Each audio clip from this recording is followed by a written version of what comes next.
December থেকেই আলাদা থাকছেন ইয়াশ নুসরাত।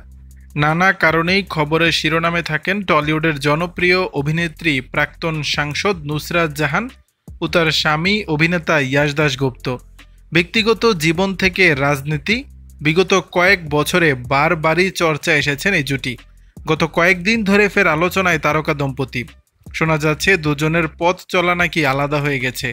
বিচ্ছেদের পথে হাঁটছেন অভিনেতা অভিনেত্রী। যদিও ছবি, ভিডিও, পোস্ট সব আগের মতোই আছে দুজনের ইনস্টাগ্রাম পেজে। শুধু ফলোয়িং তালিকাতে আর দেখা যাচ্ছে না একে অন্যকে। যদিও অনেকে মনে করছেন এটা তাদের কোনো পাবলিসিটি স্টান্ট, তবে তেমনটাও নাকি নয়। টলিপাড়ার নতুন চর্চা, গত ডিসেম্বর থেকেই নাকি এক ছাদের নিচে থাকছেন না এই জুটি। শুধুমাত্র কাজের জন্য একসঙ্গে সময় কাটাচ্ছিলেন, বাকি সময় নাকি আলাদা আলাদাই থাকছেন তারা। ভারতীয় সংবাদ মাধ্যম সূত্রের দাবি, ইয়াশের প্রাক্তনকে কেন্দ্র করেই নাকি সব অশান্তির সূত্রপাত। ইয়াশ যখন মুম্বাই ছিলেন সে সময় নাকি তার পিছনে গুপ্তচরও লাগিয়েছিলেন নুসরাত, আর সেখান থেকেই সব সন্দেহের শুরু।